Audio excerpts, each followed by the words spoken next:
it's your how you view life and situations and whether you answer with a yes and Hmm. then figure out, maybe the yes moves to a maybe and then to a no, but Yeah. as opposed to there's so many people just immediately, do you want no?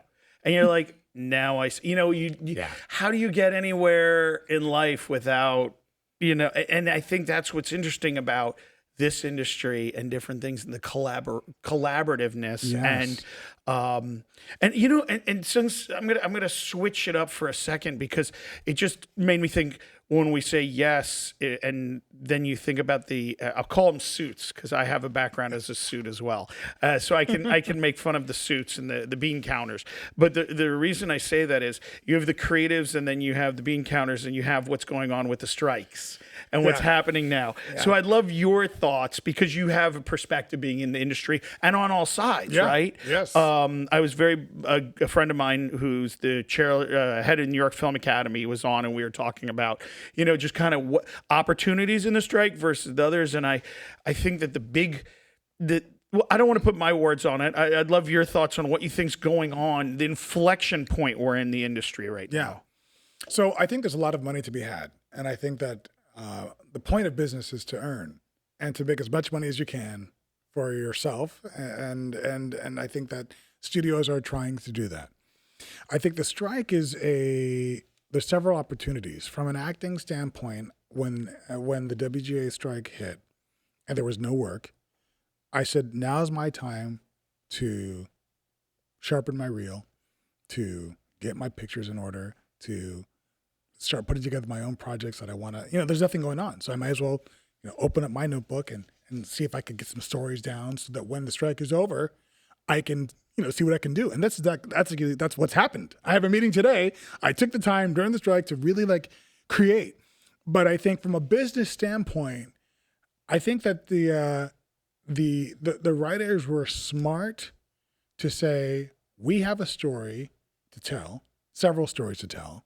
And the studios, you want these stories. If you want these stories, we believe that you're going to have to take certain things into consideration. The biggest sticking point from the actors and the writing standpoint was the use of AI. As an actor, to have my body scanned and then put it in another film and then not pay me, or first of all, just to take my image, put it in another film, and then try and pay me half a rate and use it in perpetuity, that's ridiculous. So, and for the writers, you've seen the contract change as far as the impact of streaming networks. When cable came out, network television changed. Now streamers have come out and cable network has changed. Now AI has come out and I think they said, hey, each time something new's come out, we've gotten a shorter end of the stick. And I said, not this time. And so I think it was brilliant.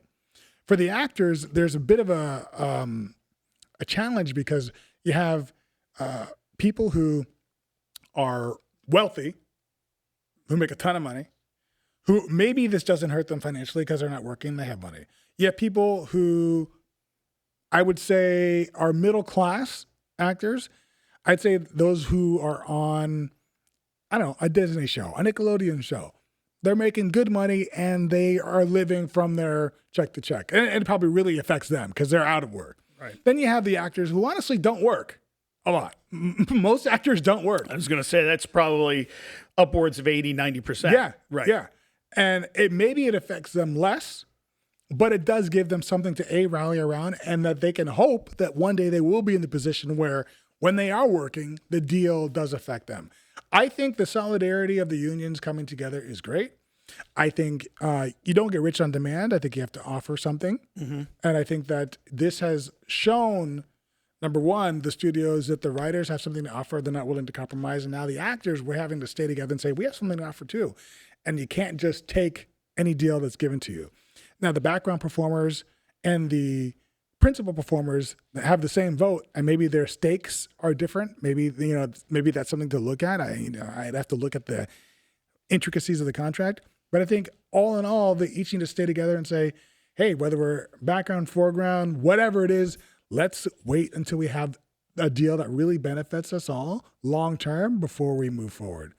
The studios, I think, as a producer, I looked at this and I said, all right, they probably have content through August. This is when it started. Right. And actually, I think it ended in August, right?